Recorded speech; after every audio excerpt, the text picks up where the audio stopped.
지난주에 지구촌의 모든 사람들이 놀라고 슬픔 가운데 빠졌습니다. 튀르키예 또 시리아를 강타한 지진 때문이죠. 여러 기사들이 났는데 사진 한 장이 제 마음을 너무 슬프게 하더라고요. 어떤 아버지가 묻혀있는 딸의 손을 잡고 멍하니 앉아있는 사진. 지금 생각만 해도 너무 가슴이 아픕니다. 우리는 이런 사건들을 겪을 때 그들이 참 불쌍하기도 하고 안타깝기도 하고 뭐 그런 마음들이 드는데, 특히 기독교인들은 이런 일을 겪으면서 무엇을 생각하게 되냐면요, 종말을 생각하게 됩니다. 종말이 다 됐나. 요한계시록에 보면 6번째 인이 떼질 때 큰 지진이 난다라는 말씀이 있기 때문에 지진이 크게 날 때마다 우리는 종말을 생각하게 되죠. 종말을 생각한다는 건 참 좋은 것입니다. 우리가 이 땅이 전부가 아니라 영원한 천국의 삶이 있다라고 하는 것입니다. 이 땅이 모든 것이 아니라 우리는 죽음 이후에 영원한 생명, 육신의 삶이 아니라 영원한 삶을 살아가는 존재임을 깨닫게 되는 것, 이게 종말론적 신앙의 모습입니다. 그런데 종말론적 신앙의 자세를 가지고 살아갈 때 문제가 생깁니다. 기독교 신앙에 있어서 이단들이 많이 등장했는데 그 많은 이단들이 종말론적 신앙을 가지고 나타났던 것 여러분들도 기억하실 겁니다. 언제 몇 월 며칠 종말이 온다. 그걸로 사람들이 부안해동되어서 재산도 팔고 가족도 버리고 거기에 매여서 살아갔던 일들, 이 이단의 역사들이 우리 주변에 많이 있습니다. 그래서 종말을 얘기하면 이 건강한 교단의 교회에서도 서로 어색함을 느낄 때도 있습니다. 종말론적 신앙을 우리가 가져야 합니다. 그러나 종말론적 신앙의 초점은 언제 종말인가에 관심을 가지는 게 아닙니다. 종말론적 신앙 그러면 언제 종말이지? 종말이 다 됐나? 다음 달인가? 내년인가? 거기에 관심을 가지고 살아가는 걸 종말론적 신앙이라고 착각하는 경우들이 있는데요. 예수님도 말씀하셨어요. 그때와 시기는 아버지께 달려있다. 너희의 알 바가 아니라고 말씀하셨습니다. 그러면 종말론적 신앙을 갖고 살아가는 우리들에게 있어서 중요한 건 뭘까요? 그때와 시기가 아니에요. 언제 종말이 오냐가 아닙니다. 오늘 우리는 어떻게 살아갈 것인가입니다. 그리고 종말이라고 하는 것은 종말이 오면 완전한 하나님 나라가 이루어지는 것이거든요. 천국이 이루어지는 거예요. 종말론적 신앙을 산다는 것은 지금 이미 우리에게 임하기 시작한 하나님 나라, 천국을 여기서 이미 누리고 있는 삶이 종말론적 신앙입니다. 마지막 때 예수님이 재림하셔서 온 모든 이 인류의 역사가 끝이 나고 영원한 하나님 나라의 임재가 있는 완성된 하나님 나라가 오기 전에 지금 여기서 이미 이루어지기 시작한 하나님 나라 천국을 여기서 맛보는 정도가 아니라 누리고, 내가 누리는 정도가 아니라 더 주변을 풍성하게 그 하나님 나라를 경험케 하는 삶, 이것이 종말론적 신앙이다라고 하는 것이죠. 그래서 우리의 신앙은 이 종말론적 신앙으로 살아가야 합니다. 그러기 위해서 우리는 우리 삶의 자리에서 종말 같은 사건이 벌어질 때 이 신앙을 부여잡고 이 신앙의 꽃과 열매가 피고 나타나야 하는 것이죠. 종말과 같은 사건들이 우리 삶 가운데 나타날 때가 있죠. 언제입니까? 아플 때. 여러분 조금만 아파 보세요. 이러다가 내가 가나. 이러다가 내가 가나. 이 개인의 종말이에요. 내가 계획하고 준비했던 일들이 다 틀어지고 무너질 때, 사업의 어려움이 다가왔을 때, 믿었던 사람에게 배신당하고 완전히 외로워졌을 때, 그럴 때 종말 같죠. 어려움이 지속되는데 하나님은 내 기도 들으시지 않고 그냥 완전히 고립되어 있는 그 상태가 지속되어질 때 종말 같은 순간이 옵니다. 우리의 큰 지진이 아니라 내 삶의 자리에 이런 일만 있어요. 저는 감기만 걸려서 며칠 알아도 이런 종말을 느끼게 돼요. 그런 종말을 느끼는 그런 상황 속에서 우리는 그것을 고난이라고 표현하거든요. 고난이 주어졌을 때 그 고난을 통과하는 믿음을 가지는 것, 이것이 종말론적 신앙입니다. 그 종말론적 신앙이라고 하는 것은 고난을 통과하는 믿음을 가짐으로 이 땅에서 지금 하나님 나라를 누리고 풍성하게 하는 것, 이것이 종말론적 신앙입니다. 오늘 본문의 스토리는 바로 이 종말론적 신앙, 고난을 통과하는 믿음을 너무나 명확하게 보여주는 스토리입니다. 오늘 이 스토리 속에서 종말론적 신앙, 고난을 통과하는 믿음을 5가지 요소로 볼 수 있는데요. 요새 유행하는 게 이 첫 글자 떼서 만드는 말들 아닙니까? 5가지의 요소를 제가 첫 글자를 떼고 말을 만들어 봤어요. 한번 따라 해보시죠. 절간말. 절간말이 용감하다. 따라 해보세요. 절간말이 용감하다. 절간말 용감. 교회 왔는데 절간 얘기를 하고 있어요. 네, 종말론적 신앙은요, 절간말 용감입니다. 뭘까요? 첫 번째, 절망하면 안 됩니다. 오늘 스토리의 시작은 이렇습니다. 다윗과 다윗의 그 부하들, 정말 어려운 시간들을 함께 했고, 신앙의 공동체, 다윗에게 신세를 많이 진 사람들입니다. 인생을 포기했던 사람들이 다윗을 만나서 그들이 사람 노릇하고 가장이 되고 가정을 꾸리고 살게 됐으니까요. 한 10여 년 세월을 이렇게 함께 동고동락했습니다. 형제보다 가깝죠.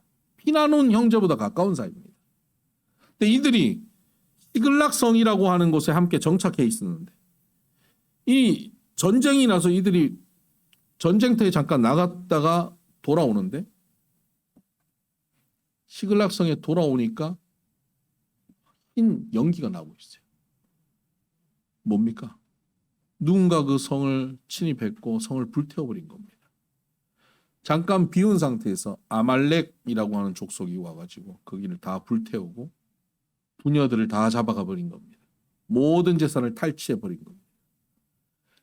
여러분, 기가 막히지 않습니까? 한순간 내가 쌓아 올린 모든 것이 무너진 거예요. 내 생명보다 귀하게 여긴 내 처자식이 사라진 거예요. 끝나버린 것 같아요. 이게 뭐야? 내 인생이 이게 뭐야? 내가 그렇게 열심히 살아보고, 내가 새벽부터 일어나서 일하러 나가고 기도하고 하나님께 헌신하고 살았는데 이게 뭐야? 하는 상황이 벌어진 거예요. 그러니까 지진 같은 일이죠. 땅이 뒤흔들려 버린 겁니다. 그때 사람들이 어떻게 반응하냐면, 사무엘상 30장 3절 한번 볼까요? 다윗과 그의 사람들이 성읍에 이르러 본즉 성읍이 불탔고 자기들의 아내와 자녀들이 사로잡혔는지라. 다윗과 그와 함께한 백성이 울 기력이 없도록 소리를 높여 울었더라. 울 기력이 없도록 소리를 높여 울었습니다. 울 기력이 없도록 더 이상 울음이 나오지 않아요. 눈물이 메말라 버릴 만큼 울었다는 겁니다. 여러분, 그렇게 최근에 울어보신 적 있으세요? 그렇게 운 거예요. 그렇게 다 울고 나니까, 여러분, 슬플 때는 울어야죠. 슬플 때 그 울음을 참으면 안 됩니다. 그런데 그 울음을 쏟아놓다가 나중에는 그 울음에 사로잡혀 버리는 경우들이 있어요. 슬픔에 완전히 사로잡혀 버려요. 우울함에 사로잡혀 버려요. 낭망해 버려요. 낙심해 버립니다. 절망 가운데 빠져버리는 겁니다. 백성들이 지금 그렇게 되었습니다. 6절에 보니까 백성들이 자녀들 때문에 마음이 슬퍼서 다윗을 돌로 치자 하니. 마음이 슬퍼가지고 자기들의 은인이고 자기들의 리더고 자기들이 그 신세졌던 다윗을 돌로 치자 그러는 거예요. 너무나 마음이 슬픈데 해결할 길은 없고 해결은 안 되고 이왕 일은 벌어졌는데 뭔가 이 슬픔에 그 원망할 대상이 필요한 거예요. 우리 이런 일 많이 겪잖아요. 사회에서 어떤 일이 벌어지면 그 예상치 않은 그 일에 대해서 원망할 대상을 찾고 그 대상을 그냥 언론에서 띄워서 마녀 사냥하고 온 백성들이 그 사람을 검색하고 그 사람 신상을 털고 저 사람 때문에 우리나라가 이렇게 힘들다고 몰아붙여버리는 경우 많았죠. 그런 겁니다. 사람들이 절망하고 낭망하고 나니까 원망의 대상을 찾고 그 원망의 대상을 공격하기 시작합니다. 여러분, 우리 인생에서 고난이 왔을 때 이 일이 왜 벌어졌냐? 자꾸 거기에 빠져들면요. 원망의 대상을 찾아내요. 굳이 그 사람이 아님에도 불구하고 굳이 그 사람을 미워하고 원망하고 불평해요. 자기도 알아요. 저 사람 때문에 아닌 걸 알아요. 그런데도 원망할 대상을 꼭 만들어내고 맙니다. 여러분, 이것은 고난을 통과할 수 있는 믿음이 아니에요. 절망하지 말아야 됩니다.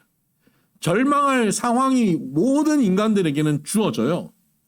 고난이라고 하는 것은 모든 사람들이 경험해요. 생사하복, 희노애락, 우리 모두에게 있는 거예요. 그때마다 우리가 우울해지고 절망하고 지쳐버리고 그리고 원망과 불평을 쏟아내기 시작하면 우리는 종말론적 신앙으로 하나님 나라를 누리지 못합니다. 통과하지 못해요. 절망하는 것을 멈춰야 합니다. 여러분 절망하고 계십니까? 낙심되어 있습니까? 멈추시길 바랍니다. 고난의 자리에서 절망할 때 멈춰야겠다. 멈추시길 바라요. 절망을 멈출 수 있는 제일 좋은 길이 뭔지 아십니까? 캄캄한 방 안에 혼자 있지 말아야 합니다. 친구들이 전화 올 때 전화를 끄지 말아야 합니다. 전화를 받아야 됩니다. 특히 믿음의 사람들의 전화를 받고 그 공동체에 나가서 특히 교인들이 밥 사준다 그러면 반드시 나가서 밥 먹어야 돼요. 혼자 캄캄한 방 안에 커튼 쳐놓고 밥은 안 먹고 커피만 마시고 우울한 음악만 틀어놓으면 그 절망이 나를 완전히 삼켜버립니다. 그러다 극단적 선택을 하고 마는 겁니다. 원망과 불평으로 극단적 상황으로 몰아갑니다. 너 때문에 그래. 그러고 돌로 다윗을 치는 극단적 결정을 하죠. 다윗은 어떻습니까? 그 극단적 결정을 하지 않습니다. 극단적 결정을 다윗도 했다면 어떻게 했을까요? 그래, 니들이 나한테 돌을 들어? 야, 물맷돌은 내가 잘 던져. 한번 덤벼봐. 너 죽고 나 죽자. 이게 사람들이 절망할 때 나타나는 현상입니다. 다윗도 그렇게 절망하고 극단적 선택을 할 수 있었습니다. 그거 하지 않았습니다. 두 번째, 다윗의 그 고난을 통과한 다윗의 믿음의 모습이 뭘까요? 절망하지 않고 절간이잖아요. 절간말, 간이죠. 간이 뭘까요? 간구하는 것입니다. 절망하지 않고 간구하는 것이 믿음을 가지고 고난을 통과하는 모습입니다. 다윗은 자기의 감정, 다윗도 힘들었죠. 우울하죠. 지치죠. 절망이 찾아왔겠지요. 근데 거기에 무너지지 않습니다. 심지어 배신감도 느꼈지 않겠습니까? 니들이 어떻게 나한테 이럴 수가 있어? 배신감도 느꼈을 겁니다. 그 위기의 때에 그는 하나님 앞에 간구합니다. 그때 일어날 수 있습니다. 아, 절망하지 않고 간구하는 것이구나. 여러분, 이걸 안다고 해서 여러분 절망할 상황이 왔을 때 간구하게 될 수 있을까요? 없을까요? 안 됩니다. 절망, 원망, 불평은 그냥 가르쳐주지 않고 가만히 놔둬도 모든 사람이 자동으로 하게 되는 것입니다. 고난이 오면 그건 자동이 아무도 안 가르쳐줘도 모든 사람은 그렇게 갑니다. 그런데 기도하고 하나님 앞에 간구하는 것은 자동이 아니, 그것은 부자연스러운 일이에요. 억지로 해야 하는 일이에요. 억지로 하지 않으면 기도하러 가지 않고 간구하러 나아가지 않아요. 그래서 나의 죄성으로 가득 찬 나의 모습이 그냥 자연스럽게 절망하고 낙담하고 원망으로 흘러가는 나를 멈춰 세우고 돌려서 하나님께 기도하고 예배하고 간구하는 자리로 나아가게 하는 것은 용기가 필요하고 힘이 필요한 거예요. 내 안에 없는 것이에요. 사무엘상 30장 6절을 보면 백성들이 자녀들 때문에 마음이 슬퍼서 다윗을 돌로 치자 하니, 그 다음 9절 내용이 굉장히 중요합니다. 다윗이 크게 다급하였으나, 얼마나 다급했겠습니까? 크게 다급하였으나 그의 하나님 여호와를 힘입고 용기를 얻었더라. 하나님 여호와를 힘입고 용기를 얻었어요. 그 용기를 얻어서 뭐 하는지 아세요? 8절 다윗이 여호와께 묻자와 이르되, 간구하고 있는 겁니다. 기도하는 거예요. 하나님께서 용기를 주시고 힘을 주셔요. 뭐 할 용기와 힘을 주시는 겁니까? 기도할 용기와 힘을 주시는 거예요. 그 용기와 힘을 주시지 않으면 뭐 할까요? 낙담하고 절망하고 불평하고 원망하게 되어 있습니다. 하나님께서 힘 주셔야, 용기 주셔야 기도하고 간구할 능력이 생기는 겁니다. 여러분, 고난의 순간에 간구할 수 있다는 것, 그게 내 능력일까요? 하나님이 주시는 능력일까요? 하나님 주시는 능력입니다. 내 능력이 아닙니다. 어려울 때 기도할 수 있는 것은 내가 기도 잘하는 사람이기 때문에 하는 것이 아니라 하나님께서 기도할 수 있도록 이끌어 주시기 때문에 할 수 있는 거예요. 그래서 간구하기 위해서, 절망 가운데 하나님 앞에 엎드려 기도하기 위해서 우리는 하나님께 힘과 용기를 얻어야 하는 것입니다. 내 속에서 나오는 게 아니에요. 과거에, 아주 옛날이죠, 우리 아이들 아주 어릴 때 제 아내가 암 판정을 받았습니다.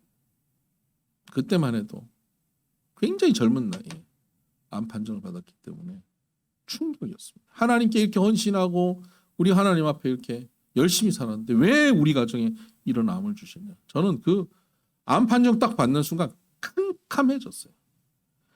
그 전에 제가 환자들 신방을 하면 기도하라고, 이 고난의 자리에서 왜 기도를 안 하냐고, 사업이 어려운 사람들한테 기도하라고, 기도 안 하고 답답하게 이렇게 한숨만 내쉬고 있냐고, 그렇게 제가 큰 소리 치던 목사였는데 제 아내가 암 판정 딱 받으니까요, 기도 안 되더라고요.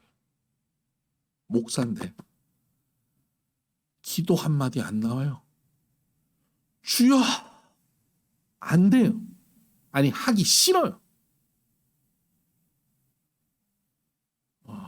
저를 이상하게 쳐다보는 분들이 계셔요. 목사가 왜 저럴까?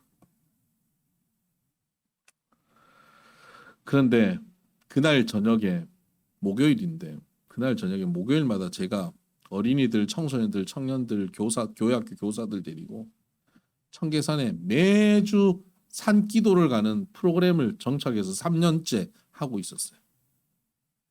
비가 오나 눈이 오나 언제든지 나오라고 광고하고 나오게 해서 적게 갈 때는 한 40명, 많이 가면 한 100명, 120명 이렇게 갔어요. 그랬는데 제가 그 어려움, 낙담이 딱 되니까 목요일 저녁에 제가 그 기도회를 인도하거든요. 제가 만들었고. 그런데 그 기도회 가기 싫어요. 가기 싫은데 어떻게 해요? 그 시스템을 제가 만들어 놨는데 안 갈 수가 없잖아요. 제 아내와 제가 터벅 걸어서 교회 마당으로 나아갔습니다. 저녁 7시 교회 마당에서 차들이 출발합니다. 원래 제 차를 가지고 가는데 운전할 힘도 없습니다. 그냥 버스를 올라탔습니다.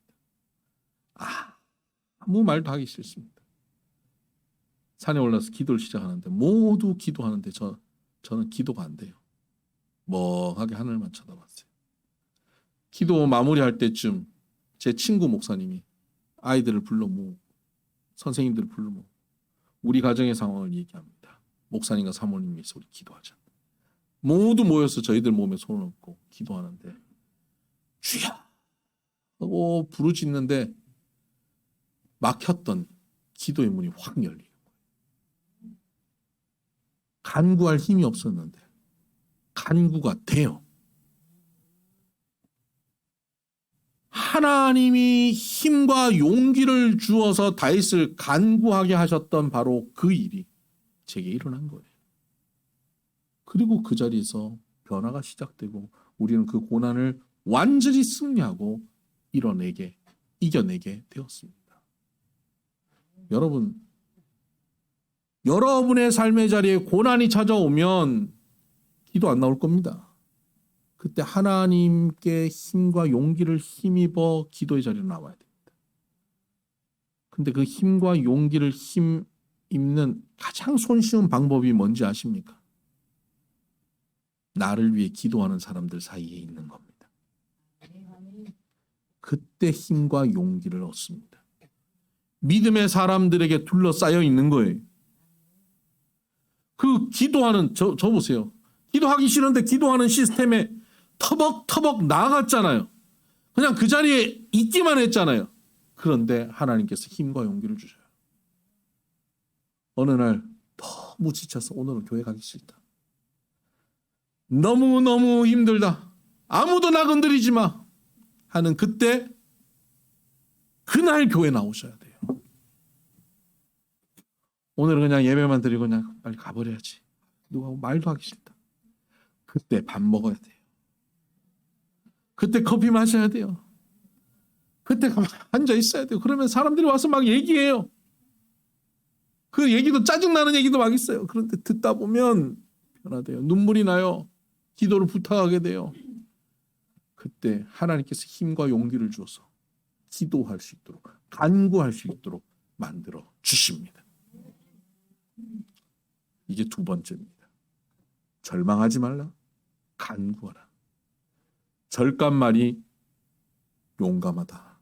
그럼 세 번째 뭘까요?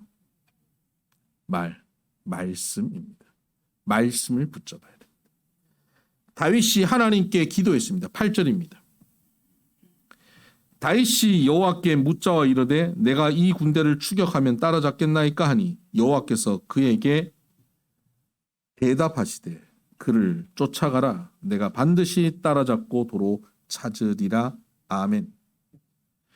하나님이 말씀해 주신 거예요.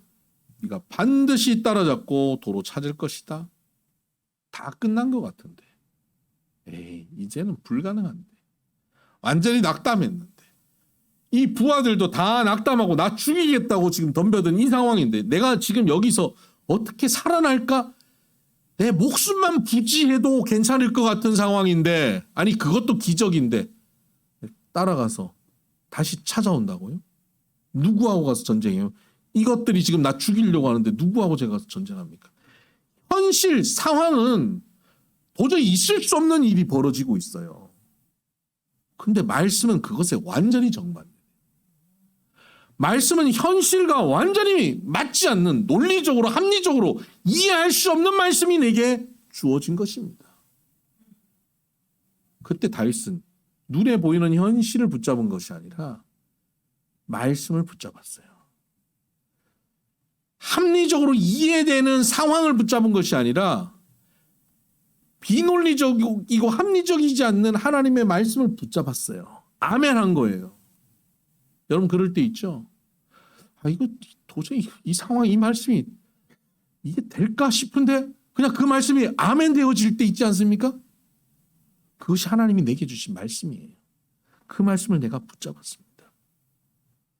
그 말씀을 붙잡고 걸어갑니다. 그리고 일어납니다. 야, 돌 내려놔. 하나님 말씀하셨어. 라고 선포했더니 놀랍게 그들이 돌을 내려놓습니다. 그래요? 따라와. 칼, 창 들고 따라오라. 600명이 주르르 따라옵니다. 이것도 놀라운 기적입니다. 하나님의 말씀은 그런 기적을 이루옵니다. 하나님의 말씀은 역전을 이루십니다. 도저히 안 될 것 같은 그 일을 되게 하시는 것은 하나님의 말씀입니다. 어떤 특별한 대단한 사람, 특별한 능력이 역전을 이루는 게 아니에요. 하나님의 말씀으로부터 시작되는 거예요. 말씀은 무에서 유를 창조합니다. 죽은 자를 살리시고 없는 중에 있는 것처럼 불러내시는 분이 하나님이십니다. 말씀하시면 어둠에 빛이 생기는 겁니다. 그래서 하나님의 말씀으로부터 출발하는 거예요. 여러분, 그 말씀이 여러분에게 들리면 그 말씀을 아멘하고 믿음으로 순종하고 그 말씀을 붙잡고 걸어가시길 바랍니다. 근데 말씀을 붙잡고 걸어갔더니 600명이 쭉 따라가다가 그 안에 다른 말들이 나오기 시작해요. 의심의 말들, 논리적인 말들, 합리적인 말들, 불평의 말들이 나옵니다. 야, 우리 얼떨결에 따라 나섰지만 지금 간다고 되겠어? 우리 끝난 거야. 저 다윗이 지금 목숨 유지하려고 잠깐 우리 속이는 거야. 안 돼. 하나님이 함께 하셨으면 아예 이런 일이 안 일어났어야지. 뭐 이제 와서 뒷북을 치고 그래. 안 돼. 난 안 가. 너 갈 거야? 나도 가지 말까? 네 말 들으니까 안 될 것 같다. 가지 마. 괜히 고생만 해. 이런 사람들이 1명, 2명 생기더니 200명이 생겼어요. 600명 중에 200명이 이런 분위기면 그 일은 진행 안 됩니다. 멈춰섭니다. 힘 다 빠집니다. 못하는 거예요. 우리 못 가 그러고 주저앉아 버렸습니다. 그때 다윗은 그 절망적인 분위기 속에서 그 사람들이 힘 빠지게 하지만 사람을 의지해서 600명이니까 할 수 있다. 600명 정도면 우리 이겨낼 수 있다. 사람을 의지해서 갔다면 무너졌을 거예요. 근데 그때 사람을 의지하지 않았습니다. 다윗은 여전히 말씀을 의지합니다. 그래, 200명이 없어도 말씀을 의지하면 하나님이 말씀대로 이루신다. 400명이 없어도 말씀을 의지하면 하나님이 하신다. 말씀을 붙잡는 겁니다. 그 말씀을 붙잡고 여전히 걸어갑니다. 힘 빠지는 순간, 여러분 말씀 붙잡고 걸어가는데 사업에 힘 빠질 때 있죠. 말씀 붙잡고 가정을 잘 화목하게 만들어 가려고 하는데 힘 빠질 때 있죠. 그럴 때 그 사람 보고 그 환경 보면 힘을 낼 수 없습니다. 그때 우리를 힘내게 하는 것은 말씀입니다. 말씀을 붙잡고 또 가는 거예요. 여러분, 사람을 붙잡고 가면 안 돼요. 이 사람 저 사람이 한 말을 의지하여 가면 안 돼요. 그 사람의 약속을 의지하면 안 돼요. 그건 언제나 변화무쌍합니다. 그럼 우리는 올라갔다 내려갔다 희망 고문 속에 빠져요. 하나님의 말씀은 어제나 오늘이나 동일합니다. 그 말씀을 붙잡고 담대히 걸어가야 하는 것입니다. 말씀을 붙잡고 걸어갑니다. 그랬더니 길을 가다가 거지 하나를 만나요. 병들어 죽게 된 거지를 하나. 그 거지를 이렇게 챙겨서 치료도 해주고 먹을 것도 줬더니 알고 봤더니 그 적 시글락에서 버림받은 종이에요. 병들어서 버린 거예요.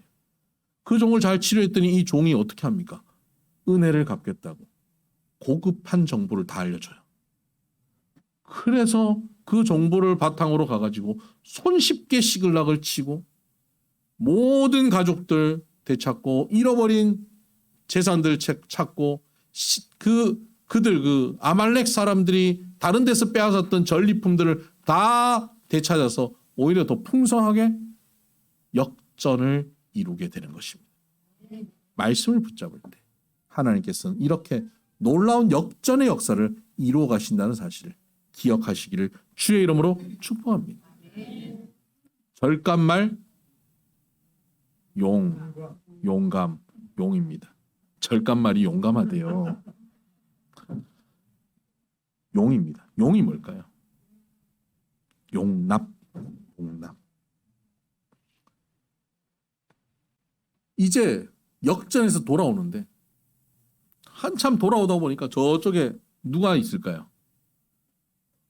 아까 주저앉아버린 200명, 3분의 1이 거기 있는 거예요.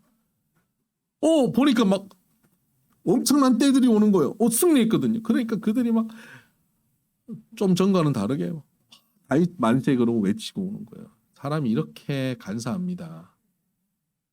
그 꼴을 보니까 다윗과 함께 전쟁터에 나갔던 사람들은 어떨까요? 그 꼴 보기가 싫죠. 저것들 저게 인간이에요, 저게. 저 인간은 평소부터 저럴 줄 알았어. 다윗과 함께한 사람들이 다윗에게 얘기합니다. 다윗이요, 쟤들 이번 기회에 잘라냅시다. 쟤들 속마음을 우리가 알았지 않습니까? 가족들만 돌려보내고 떠나게 합시다. 쟤들하고 우리가 큰 일을 도모할 수 없습니다. 어떻게 당신께서 말씀을 붙잡고 가자는데 가다가 그렇게 힘 빠지게 의심을 하고 그럴 수가 있습니까, 인간이? 여러분, 그렇게 말하는 사람들이 좀 전에 어떤 일을 했던 사람들입니까? 울다가 돌 들어서 다시 죽이려고 했던 사람이에요. 그 밥에 그 나물이에요. 50보 100보예요. 뭐 얼마나 잘났다고. 여러분, 사람들이 다 그렇습니다. 다 그 밥에 그 나물입니다. 저나 여러분이나 다 그 밥에 그 나물이에요. 우리가 다 뭐 잘났으면 얼마나 잘났고, 의리를 지키면 얼마나 지키고, 우리가 착하면 얼마나 착하다고. 다 그 밥에 그 나물이에요. 그런데 상대적으로 내가 저 사람보다 조금 낫다고 비난하고 판단하고 공격하고, 이게 인간 군상들의 모습이에요. 여러분, 그때 우리가 조금 한 계단 위에 올라서 있다고 비난하고 판단하고 구박하면 안 되는 겁니다. 다윗이 그때 어떡합니까? 아니다. 저들과 우리 함께 동일하게 나눌 것이다 하고 함께 나눈 거예요. 그들에게 기회를 주는 겁니다. 23절을 볼까요? 23절. 다윗이 이르되 나의 형제들아, 여호와께서 우리를 보호하시고 우리를 치러 온 그 군대를 우리 손에 넘기셨은즉 그가 우리에게 주신 것을 너희가 이같이 못하리라. 그가 우리에게 주셨다는 거예요. 이거 누린 거 내 능력 아니고 하나님이 주신 거야. 내 거면 내 마음대로 하지만 하나님 주신 거면 하나님 뜻대로 사용해야죠. 나도 받은 건데 뭘 이걸 주권을 가지고 내 마음대로 하겠냐. 하나님 뜻대로 함께 나누자. 좀 부족해도 나누고, 좀 잘못한 거 눈 감아주고 베풀어 주는 거예요. 용납하는 겁니다. 그렇게 나눕니다. 여러분, 그때 어떤 일이 벌어지는지 아세요? 이렇게 용납했더니 그 200명들이 얼마나 큰 은혜를 받겠습니까? 400명은 어떻게 했어요? 우리가 믿고 따르는 리더가 이런 분이구나. 내가 혹 잘못해도 저분은 또 나를 품어주겠구나. 용납하는 공동체. 나도 저렇게 용납하고 살아야 되겠구나. 그 공동체 안에 용납함이 생기는 거예요. 이들이 환난당한 자, 빚진 자, 원통한 자, 노숙자 같은 사람들이었거든요. 사람 구실 못하는 사람들이었어요. 그런데 이들이 이런 믿어주는 상황, 용납되어지는 상황들을 경험하면서 이 사람들이 사람 구실 정도가 아니에요. 이 사람들이 다윗과 함께 이스라엘을 하나님 나라로 든든히 세우는 용사 중에 용사가 됩니다. 다윗 왕궁의 가장 중요한 역할을 하는 사람들이 바로 이 사람들로 세워지는 겁니다. 용납해 줄 때, 우리가 누군가를 용납해 줄 때 우리 안에 주어져 있는 하나님 나라가 흘러 넘치게 된다는 것을 명심하시길 바랍니다.